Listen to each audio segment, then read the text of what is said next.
Hello दोस्तों, आज हम पढ़ेंगे बीएनएस का नेक्स्ट लेक्चर में। यहाँ पर चैप्टर नंबर 11 जो आपका आईपीसी में चैप्टर नंबर 8 था और यहाँ सेक्शन 141 से लेकर के 160 था चैप्टर नंबर 8 में, और ये चैप्टर नंबर 11 189 से लेकर के 197 सेक्शन तक है। और ये जो पब्लिक ट्रैंक्विलिटी के अगेंस्ट में जो ऑफेंस होते हैं, जो लोक शांति को बाधित करते हैं, है ना, लोक शांति भंग करते हैं, उनके विरुद्ध जो ऑफेंस होते हैं उनके संबंध में चैप्टर नंबर 11 यहाँ पे प्रोविजन बताता है। अब यहाँ पर आप देखेंगे कि कुछ सेक्शन यहाँ पर एक ही सेक्शन में मर्ज कर दी गई हैं। जैसे 189 सेक्शन में सबसे ज्यादा सेक्शन यहाँ पर मर्ज की गई हैं आईपीसी की। यहाँ 141 से लेकर के और 158 तक इसमें से कुछ सेक्शन हटा दीजिए तो 9 सेक्शन इसमें से यहाँ पर 189 में मर्ज की गई हैं, जिसमें 141 से लेकर के 145 सेक्शन यहाँ पर मर्ज की गई है इसमें। और फिर उसके बाद में 151, 150 इस तरीके से इसमें मर्ज की गई है। पहले 151 आता है, फिर 150 आता है, फिर यहाँ पर आप देखेंगे कि 157 और 158, ठीक है। और 158 को दो क्लॉज में, 8 नंबर क्लॉज और 9 नंबर क्लॉज में यहाँ पर मर्ज किया गया है, ठीक है। तो जो 158 का पैरा नंबर फर्स्ट था उसको 8 क्लॉज में, पैरा नंबर जो सेकंड था उसको 9 क्लॉज में यहाँ पर लिखा गया है। और ऐसे ही यहाँ पर आप देखेंगे 141 यहाँ पर फर्स्ट क्लॉज में है, 142 और 143 ये आपके सेकंड क्लॉज में है, थर्ड क्लॉज में आपका 145 आएगा, फिर 144 आएगा। इस तरीके से आपका ये डिवाइड किया गया है, ठीक है। अब इसमें जो ऑफेंस है इस चैप्टर में, यहाँ प्री के हिसाब से भी इंपॉर्टेंट है और मेंस के हिसाब से भी इंपॉर्टेंट है, क्योंकि इसमें जो राइटिंग है, जिसको कोई रियोटिंग भी बोलते हैं या राइटिंग बोलते हैं, जो बलवा जो होता है यहाँ पर, ठीक है ना, ये मेंस के पॉइंट ऑफ व्यू से इंपॉर्टेंट है। दंगा यहाँ पर जो एफरे है वो भी मेंस के पॉइंट ऑफ व्यू से इंपॉर्टेंट है। जो अनलॉफुल असेंबली है ये मेंस के पॉइंट ऑफ व्यू से इंपॉर्टेंट है, ठीक है। तो ये 3-4 पॉइंट है। उसके बाद में कॉमन ऑब्जेक्ट, ये आपका यहाँ पर मेंस के पॉइंट ऑफ व्यू से इंपॉर्टेंट है, ठीक है। तो ये 3-4 पॉइंट हैं जो आपके टॉपिक जो मेंस के लिए हैं, और उसके बाद में बाकी जो पॉइंट है वो प्री के पॉइंट ऑफ व्यू से इंपॉर्टेंट है, ठीक है। तो ये इसका ओवरव्यू है। अब हम चलते हैं यहाँ पर सेक्शन पर। पहले हम पढ़ते हैं अनलॉफुल असेंबली। यहाँ पर अनलॉफुल असेंबली की डेफिनेशन दी हुई है यहाँ पर, ठीक है, कि अनलॉफुल असेंबली क्या होगी। तो यहाँ पर ये बताया गया है, इसका जो फर्स्ट क्लॉज है वो ये कहता है कि 5 या 5 से अधिक व्यक्ति, तो अनलॉफुल असेंबली में मिनिमम जो नंबर्स हैं मेंबर्स के या पर्सन के, वो कितने रहेंगे, 5, ठीक है ना। फर्स्ट तो ये हो गया प्री के पॉइंट ऑफ व्यू से। अब 5 या 5 से अधिक व्यक्तियों का जो जमाव है यानी असेंबली है, वो अनलॉफुल असेंबली मानी जाएगी जब उन व्यक्ति को जो उस जमाव में हैं, यानी जिनसे वो जमाव यहाँ पर बना हुआ है, कंपोज हुआ है, ठीक है ना, उनका कॉमन ऑब्जेक्ट क्या है, ठीक है, उनका कॉमन ऑब्जेक्ट क्या है। तो वो 5 पॉइंट हैं आपके, ये ए बी सी डी और ई। अगर इनका कॉमन ऑब्जेक्ट इन 5 पॉइंट में से है तो वो क्या माना जाएगा, वो अनलॉफुल असेंबली माना जाएगा, ठीक है। यहां पर आप देखेंगे कि जब उनका जो कॉमन ऑब्जेक्ट है वो यहाँ पर 5 पॉइंट है, आपको याद रखना है। Central government, state government, parliament या लेजिस्लेशन जो स्टेट का है, ठीक है ना, और किसी पब्लिक सर्वेंट, ठीक है। ये 5 हैं, सेंट्रल गवर्नमेंट, स्टेट गवर्नमेंट को, पार्लियामेंट को या किसी स्टेट के लेजिस्लेशन को, ठीक है। तो लेजिस्लेचर ऑफ स्टेट 4 हो गए और एक पब्लिक सर्वेंट। इन 5 को, और पब्लिक सर्वेंट भी कौन सा, जो अपनी लॉफुल जो पावर है उसकी, ठीक है ना, उसका यूज कर रहा है, एक्सरसाइज कर रहा है उसका। इन 5 को वो क्या करेगा, आतंकित करता है, ठीक है ना। इन 5 को वो क्या करेगा, आतंकित करता है। आतंकित करता है का मतलब है ओवररीव करना, उनमें भय पैदा कर देना, ठीक है ना। और आतंकित वो किस वजह से कर रहा है, क्रिमिनल फोर्स के द्वारा कर रहा है या क्रिमिनल फोर्स के प्रदर्शन के द्वारा कर रहा है। यानी क्रिमिनल फोर्स या तो वो यूज कर रहा है या उसको वो दिखा रहा है, उसका प्रदर्शन कर रहा है, ठीक है ना। तो यहां पर आप देखेंगे कि जो central government, state government, parliament और लेजिस्लेचर ऑफ एनी स्टेट है या पब्लिक सर्वेंट है, इनको अगर कोई व्यक्ति इस सामान्य जो जमाव जो सामान्य उद्देश्य में ये जो अनलॉफुल असेंबली है इसका मेंबर या पर्सन वो आतंकित करता है। दूसरा है कि वो किसी भी विधि का या वैध आदेशिका का, यानी वो कोई भी विधि का मतलब कोई भी लॉ है या वैध आदेशिका है, यानी कोई भी लीगल प्रोसेस है, जैसे समन हो गया, वारंट हो गया, है ना, या अटैचमेंट हो गया, इनका यानी जो भी ये प्रक्रिया है इनके निष्पादन का यानी इन विधि के पालन करने का प्रतिरोध करता है, यानी होने नहीं देता। यानी जैसे मान के चलो समन का वारंट नहीं होने, समन का पालन नहीं होने दे रहा है, वारंट का पालन नहीं होने दे रहा है ना, कुर्की में जो बाधा डाल रहा है, या किसी भी वैध विधि के निष्पादन का, यानी कोई भी विधि का पालन किया जा रहा है, किसी को गिरफ्तार किया जा रहा है, किसी को बुलाया जा रहा है ना, हाजिर किया जा रहा है, डॉक्यूमेंट पेश करने के लिए किया जा रहा है, तो इसमें प्रतिरोध करता है, रेजिस्ट करता है, तो वह व्यक्ति भी यहाँ पर अनलॉफुल असेंबली का सदस्य माना जाएगा। उसके बाद में नेक्स्ट है किसी रिष्टि या आपराधिक अत्याचार या अन्य अपराध करता है। रिष्टि मतलब मिसचीफ करना, रिष्टि मतलब एक तरह से जो है सीधा सीधा किसी चीज को नष्ट करना जो है वो रिष्टि होता है, ठीक है ना। किसी संपत्ति या वस्तु को जो है नष्ट करना रिष्टि होता है। और क्रिमिनल ट्रेसपास यानी किसी की जो आधिकारिक भूमि है, जो उस पर विधि पूर्ण रूप से काबिज है, कब्जा करता है, पजेश करता है, उसकी भूमि पर बिना परमिशन के चले जाना, ठीक है ना, वो क्रिमिनल ट्रेसपास होता है। और अपराध करने के लिए जो उसमें जाया जाता है या विधिपूर्ण तरीके से उसमें प्रवेश कर देता है उसकी भूमि पर, और फिर वहां रह करके और अनलॉफुल तरीके से वहां से बाहर निकलता है, अपराध करने के लिए जाता है, अपराध वहां पे करके बाहर निकलता है, ठीक है, तो वो क्रिमिनल ट्रेसपास हो गया। फिर या फिर अन्य अपराध वहां करता है, तो ये भी अनलॉफुल असेंबली का है मेंबर। उसके बाद में फोर्थ पॉइंट है, कोई व्यक्ति है और उस व्यक्ति पर वो क्या करता है, क्रिमिनल फोर्स लगाता है, ठीक है ना, या क्रिमिनल फोर्स का प्रदर्शन करता है, यानी शो करता है क्रिमिनल फोर्स को, और उससे उस व्यक्ति से क्या करता है, कोई भी उसके पास में संपत्ति है, उस संपत्ति का वो क्या कर लेता है, पजेशन ले लेता है, कब्जा कर लेता है, ठीक है ना, पजेशन ऑब्टेन करता है या अभिप्राप्त करता है, या तो कब्जा ले लेता है, कब्जा जो है वो अभिप्राप्त, अभिप्राप्त मतलब ऑब्टेन करना, या किसी व्यक्ति को किसी मार्ग के अधिकार के उपभोग से, यानी जिस व्यक्ति को किसी रास्ते पर जाने का अधिकार है, उसका उपयोग करने का अधिकार है, रास्ते का हो या फिर उसको जल का उपयोग करने का अधिकार है, या कोई भी अन्य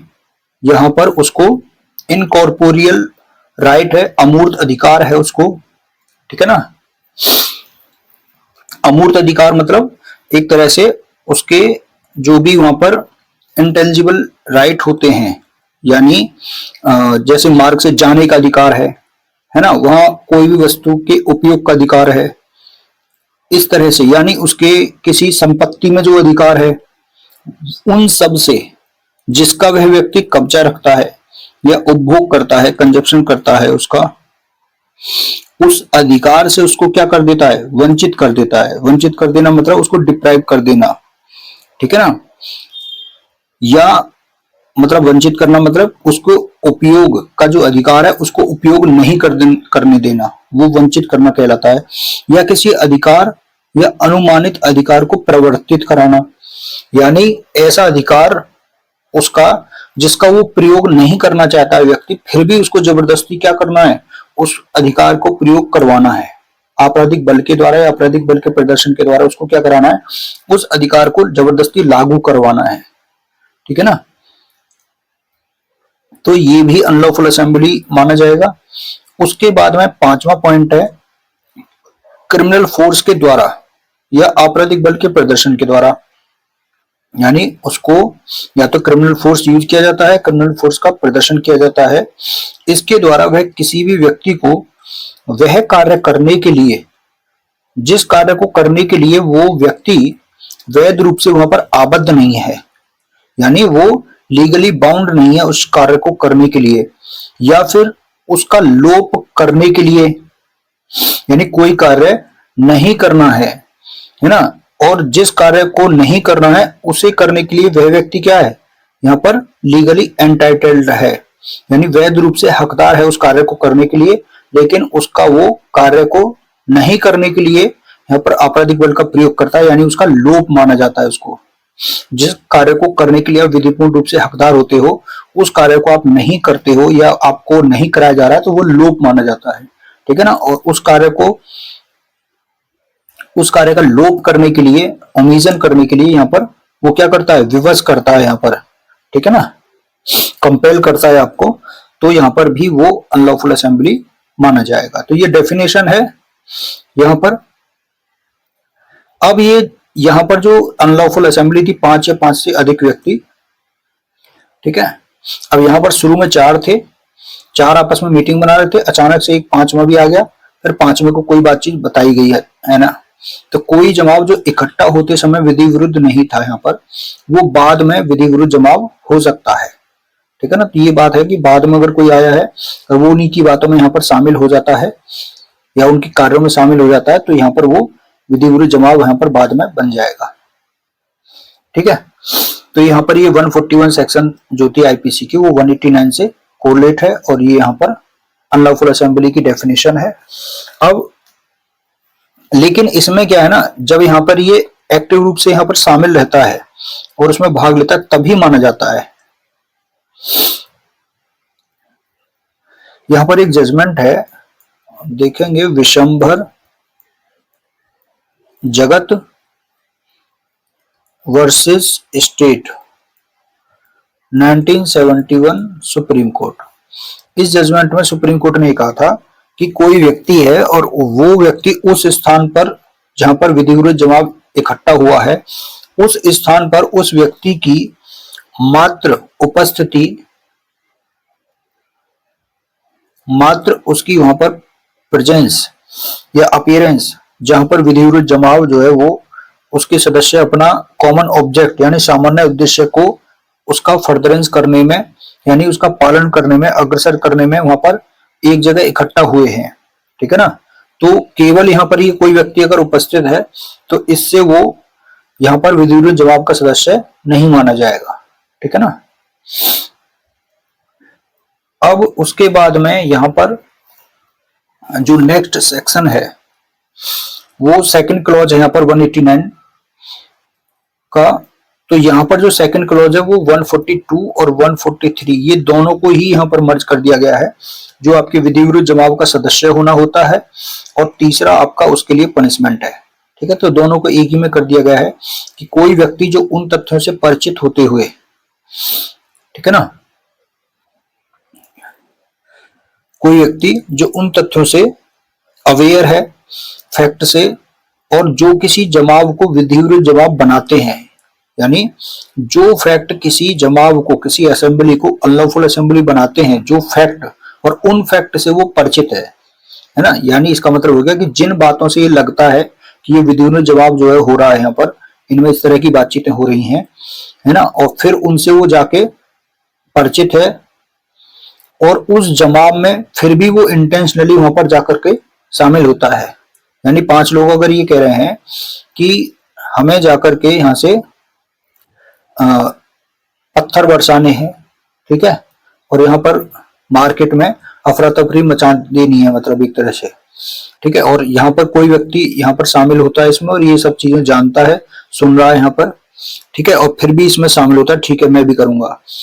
तो या उसमें बना रहता है, तो यहाँ पर यह कहा जाता है कि वह विधि विरुद्ध जमाव का सदस्य है, ठीक है ना। तो अब ये जरूरी नहीं कि पहले से 5 व्यक्ति हैं, दो व्यक्ति, तीन व्यक्ति इधर से आए, इधर से आए, सब पांचों मिलकर के फिर ये चीज कर रहे हैं, तो वहां पर वो मिलाकर के एक विधिपूर्ण जवाब का सदस्य उस व्यक्ति को माना जाएगा। और ऐसा सदस्य तो ये हो गई यहां तक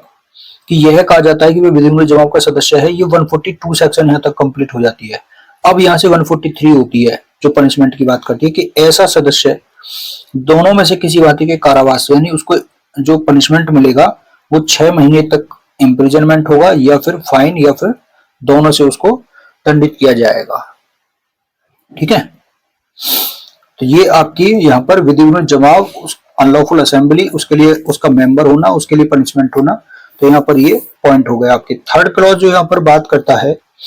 वो बात करता है 145 सेक्शन से रिलेटेड है, आईपीसी से, और ये कहता है कि कोई भी जो अनलॉफुल असेंबली जब बनती है और उस अनलॉफुल असेंबली में ये जानते हुए कि वो अनलॉफुल असेंबली को बिखर जाने का डीएम ने, एसडीएम ने वहां पर ऑर्डर दे दिया है, ठीक है ना, कि या पुलिस अधिकारियों ने वहां पर ऑर्डर दे दिया है कि आप यहाँ पर जवाब इकट्ठा ना होइए, ठीक है, कर्फ्यू लगा है या फलानी चीज है ना। तो अब ये जानते हुए भी कि इसको बिखर जाने का समादेश हो चुका है ना, तो फिर भी जब उसको डिस्पर्स करने का वहां पर ऑर्डर आ चुका है, विधि द्वारा विहित रीति से इस तरह का ऑर्डर दे दिया गया है, तब भी उसमें क्या हो रहा है, शामिल होता है या फिर उसमें बना रहता है, तब उसको जो पनिशमेंट मिलेगा वो 2 वर्ष तक का इम्प्रिजनमेंट होगा, ठीक है, और यहाँ पर या फिर उसको जुर्माना यानी फाइन और या फिर दोनों से यहाँ पर पनिश किया जाएगा। और यही पनिशमेंट आपकी फोर्थ में भी है यहाँ पर, और यहाँ पर जो 4 में है 144, तो देखिए 444 यहाँ पर भी। तो कोई व्यक्ति यहाँ पर हथियार के साथ में है, घातक आयुध से या किसी ऐसी चीज से, घातक आयुध मतलब जो डेडली वेपन्स होते हैं उनसे, या फिर कोई भी ऐसी चीज है जिससे वो आक्रामक आयुध के रूप में उपयोग किए जाने पर मृत्यु कारित होना उनसे संभाव्य है, ठीक है ना। यानी कोई भी ऐसी चीज है जिससे वो आक्रामक आयुध बोलते हैं जो वेपन ऑफ ऑफेंस होते हैं, उनके रूप में उनको यूज किया जाता है हथियारों को, और उससे किसी की मृत्यु होना संभाव्य है, पॉसिबल है, और उनको अपने कंधे पर, अपने साथ में, है ना, उसको लेकर के वो किसी विधिपूर्ण जमाव का सदस्य वहां पर बना हुआ है, तब उसको जो पनिशमेंट मिलेगा वो 2 वर्ष तक का इम्प्रिजनमेंट होगा या फाइन या दोनों, ठीक। अब उसके बाद में यहाँ पर नेक्स्ट है फिफ्थ क्लॉज। फिफ्थ क्लॉज बात करता है 151 सेक्शन से, आईपीसी से, कि कोई व्यक्ति है जो 5 या 5 से अधिक व्यक्तियों के किसी जमाव में लोक शांति में विघ्न कारित होना संभाव्य है, यानी उस जमाव में शामिल हो रहा है जिस जमाव से लोक शांति में विघ्न कारित होना संभाव्य है, यानी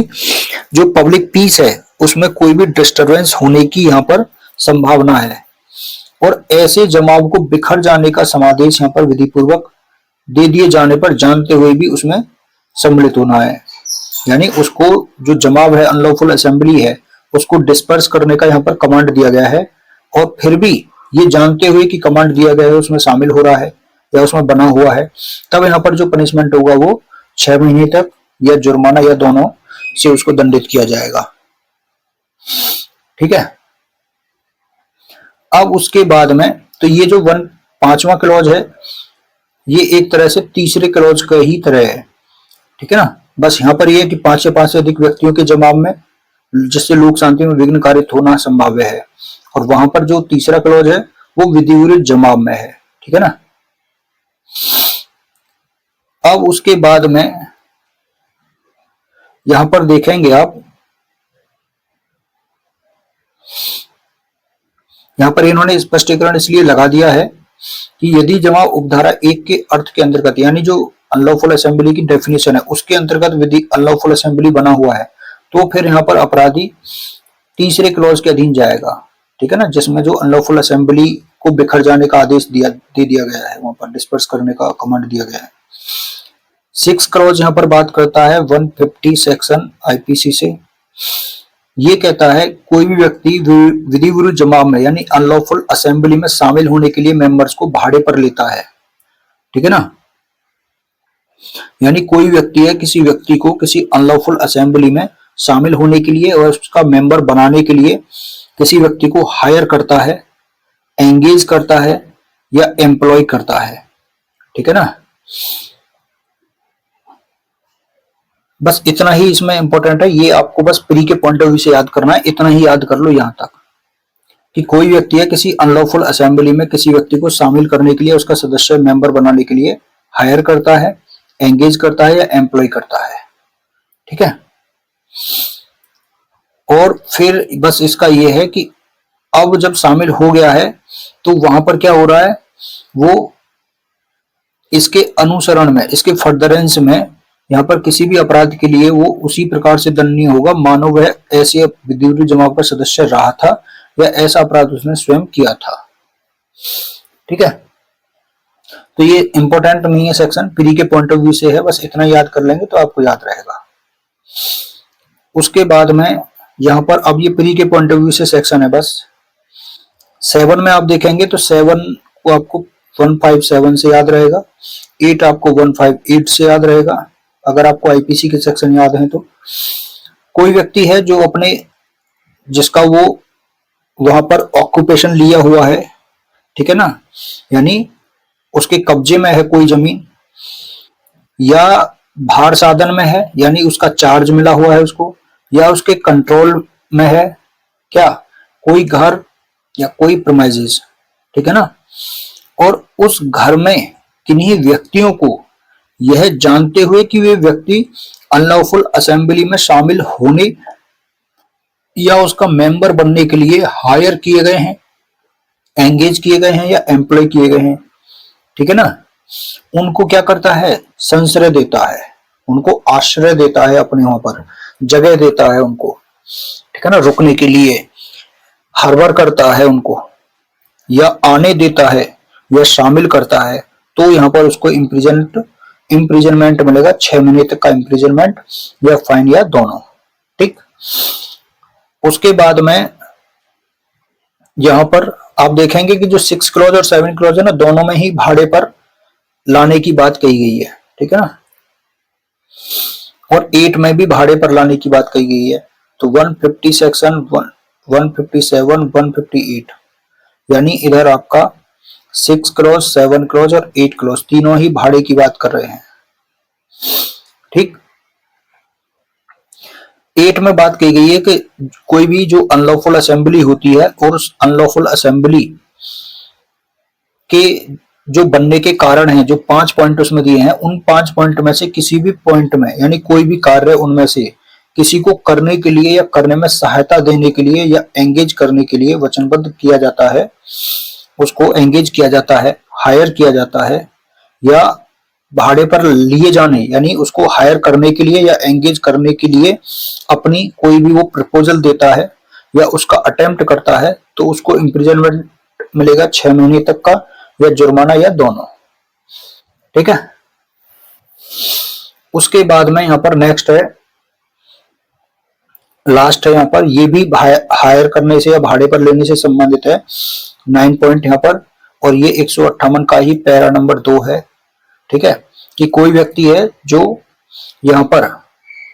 भाड़े पर लेने का प्रयत्न कर रहा था, उपधारा 8 में निर्दिष्ट प्रकार से वचनबद्ध होने, भाड़े पर लिए जाने या घातक हथियार से या किसी ऐसी चीज से जिससे आक्रामक आयुध यानी वेपन्स ऑफ फायर जो होते हैं, ठीक है ना, चाहे तो वो डेडली वेपन्स है, ठीक है ना, या वेपन्स ऑफ ऑफेंस है, उनके रूप में उपयोग किए जाने पर मृत्यु कारित होना संभाव्य है। तो 8 का ही थोड़ा सा एक्सटेंशन है, 9 पॉइंट, 8 क्लोज का मतलब एक्सटेंशन है 9 क्लोज। तो वहां पर अगर किसी की मृत्यु होनी संभाव्य है और फिर भी उनको हथियारों को लेकर के चलता है, ठीक है ना, या चलने के लिए वो अपने आप को वचनबद्ध करता है या अपनी हामी भरता है यानी प्रस्तावना करता है, तो यहाँ पर पनिशमेंट बढ़ जाता है, वो 2 वर्ष तक का हो जाता है या जुर्माना या दोनों से दंडित यहाँ पर किया जाएगा, उसको पनिश किया जाएगा। तो इस तरीके से यहाँ पर ये अनलॉफुल असेंबली से रिलेटेड जितने भी थे ऑफेंस, उनको यहाँ पर शामिल किया गया है एक साथ ही। अब ये कॉमन ऑब्जेक्ट से रिलेटेड है तो इसलिए इसको अलग रखा गया है सेक्शन को, ठीक है ना। 149 से जो कोरिलेट है कॉमन ऑब्जेक्ट जिसको बताते हैं, विधि विरुद्ध जमाव का प्रत्येक सदस्य सामान्य उद्देश्य को अग्रसर करने के लिए किए गए अपराध का दोषी होता है। यानी कोई भी मेंबर है जो विधि विरुद्ध जमाव के किसी सदस्य के द्वारा उस जमाव यानी उस असेंबली के कॉमन ऑब्जेक्ट को फर्दरेंस में, कॉमन ऑब्जेक्ट के फर्दरेंस में यानी उसको अग्रसर करने में, उसको बढ़ाने में ऑफेंस करता है, या फिर वो कोई ऐसा ऑफेंस किया जाता है जिसका किया जाना उस जमाव के सदस्य उस ऑब्जेक्ट को अग्रसर करने में यानी बढ़ाने में, कि चलो चलो अपना जो है ये चीजें करते हैं और कोई कार्य करने की ओर को बढ़ते हैं और इसको जानते हैं वो, है ना। तो वहां पर प्रत्येक व्यक्ति जो उस अपराध के किए जाने के समय उस जमाव का सदस्य है वो उस अपराध का दोषी होगा। तो यहां पर यही कहा गया है, कोई भी पांच व्यक्ति है तो पांच व्यक्ति जो है, क्योंकि पहले से ही वर्ड क्या प्रयोग है, विधि विरुद्ध जवाब, तो 5 या 5 से अधिक व्यक्ति हैं और उनका जो ऑब्जेक्ट था वो जो 5 पॉइंट दे रखे हैं आपके 189 में, वहां पर उनमें से उनका कोई मेंबर विधि विरुद्ध जवाब का उस जवाब को सामान्य उद्देश्य को अग्रसर करने में अपराध करता है, या फिर कोई ऐसा अपराध किया जाता है जिसका वो सदस्य जो है वो जानते थे, है ना। तो वहां पर प्रत्येक व्यक्ति जो उस जमाव का सदस्य है वो उस अपराध के लिए दोषी होगा, ठीक। अब यहां पर हम देखते हैं ये कॉमन ऑब्जेक्ट की बातें हैं।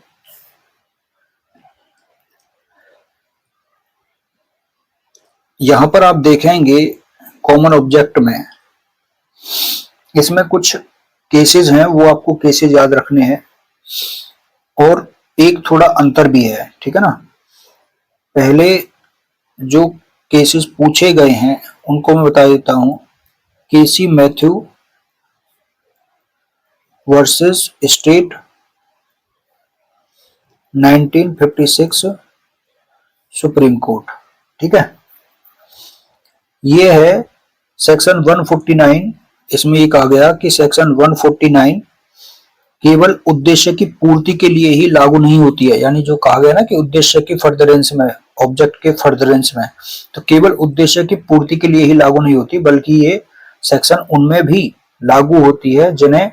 विधि विरुद्ध जमाव के सदस्य वहां पर जानते हैं कि ऐसा अपराध किए जाने की संभावना है, ठीक है। तो ये बात इसमें कही गई थी। दूसरा, इसमें Kapil Dev versus state 1957 supreme court, इसमें ये बोला था कि सेक्शन 149 को लागू होने के लिए 5 या 5 से अधिक व्यक्तियों की उपस्थिति घटना स्थल पर वहां पर साबित की जानी आवश्यक है, ठीक है ना। उसके बाद में नेक्स्ट यहां पर है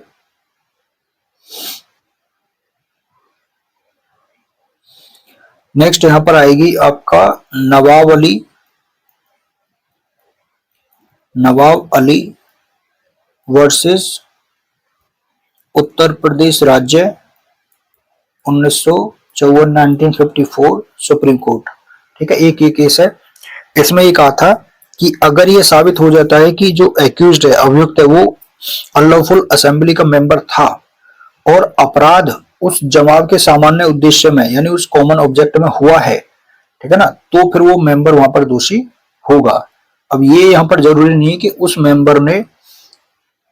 मतलब जो जमाव होता है, अनलॉफुल असेंबली होता है, उसके हर मेंबर ने मतलब कोई कार्य किया हो, बस वो जानता हो कि ये अनलॉफुल असेंबली है, अपराध करने के लिए यहाँ पर वो शामिल हुआ है, उसमें जानता है, ठीक है ना, उस जमाव का सदस्य है,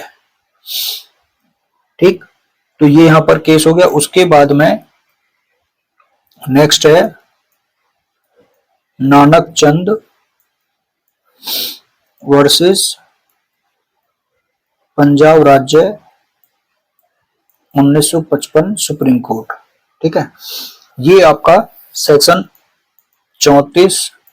और 149 में अंतर से संबंधित है, जो प्रेजेंट में आपका 3-5 है। ठीक है ना, सेक्शन 3 का एक्सप्लेनेशन नंबर 5। तो 34 और 149 मतलब 189 हो गया, ये सॉरी 190 हो गया। ठीक है ना, यहाँ पर तो सेक्शन 34 के अंतर्गत में आपराधिक दायित्व का जो मूल तत्व है वो अपराध करने का सामान्य आशय, यानी उसमें कॉमन इंटेंशन होता है। ठीक है ना, और वहां पर कॉमन इंटेंशन के फर्दरेंस में व्यक्तियों के द्वारा कई कार्य वहां पर अलग अलग किए जा सकते हैं। ठीक है ना, और यहाँ कॉमन ऑब्जेक्ट होता है जिसमें उस सदस्य का केवल उपस्थित होना, मतलब शामिल होना उस अपराध जमाव में, अनलॉफुल असेंबली में शामिल होना ही यहाँ पर उसको दोषी बना देता है। ठीक है ना, और जबकि जो कॉमन इंटेंशन होता है वहां पर जो एक्टिव पार्टिसिपेशन जो है वहां पर आवश्यक होता है। ठीक है ना, कुछ ना कुछ वहां पर उसने भागीदारी की हो। उसके बाद में यहाँ पर जो नेक्स्ट है इससे रिलेटेड, तेजुद्दीन वर्सेस असम राज्य 2021 सुप्रीम कोर्ट। इसमें क्या था, इसमें एक भीड़ थी, जो भीड़ बी, ये इस भीड़ ने मार दिया। अब इस बी नामक व्यक्ति के जो मार दिया है, इसको मारने से पहले ये भीड़ इसके घर की तरफ को जो जा रही थी। ठीक है ना, इसके घर की तरफ को ये जा रही थी। तो यहां पर ए नामक व्यक्ति इसके घर से पहले ही, इसका यहाँ घर है, इसका घर मान के चलो यहाँ पर है, तो ये यहाँ पर ए नामक व्यक्ति से इससे पूछती है कि इसका घर कहाँ है। तो ये ए नामक व्यक्ति इसको इशारे से, हाथ से इशारा करके इसको बता देता है कि इधर है इसका घर। ठीक है ना, उंगली से इशारा करके। अब ये गए और इन्होंने इसको मार दिया। तो यहाँ पर इसको एक्यूज्ड बना दिया गया कि ये भी भीड़ का मेंबर है और ये भी कॉमन ऑब्जेक्ट जो है, जो अनलॉफुल असेंबली होती है उसका मेंबर है, और इसने भी अपराध में शामिल जो है इसको माना, मतलब एक्यूज्ड बना दिया गया इसके लिए। तो यहाँ पर सुप्रीम कोर्ट ने ये कहा कि ये जो व्यक्ति है ये ना तो यहाँ पर भीड़ का हिस्सा है और ना ही ये उस अनलॉफुल असेंबली के कॉमन ऑब्जेक्ट से ये जो है परिचित था। ठीक है ना, अवेयर था। इसलिए यहाँ पर इसको 149 के अधीन इसको दंडित यहाँ पर नहीं किया जा सकता। तो ये बात इसमें कही गई थी। ठीक है, तो ये चीजें हैं, ये आपको याद रखनी है इससे रिलेटेड सेक्शन से। अब उसके बाद में इससे रिलेटेड जो नेक्स्ट है आपका, वो आता है, नेक्स्ट जो है आपका वो आता है आपका जो राइटिंग है, रियोटिंग या राइटिंग जिसको बोलते हैं, बलवा करना। ठीक है ना, तो इसको हम नेक्स्ट वीडियो में कवर करेंगे यहाँ से, क्योंकि मेंस के पॉइंट ऑफ व्यू से है ये। ठीक है, तो इसको नेक्स्ट वीडियो में कवर करेंगे। आज के लिए इतना ही। Thank you so much.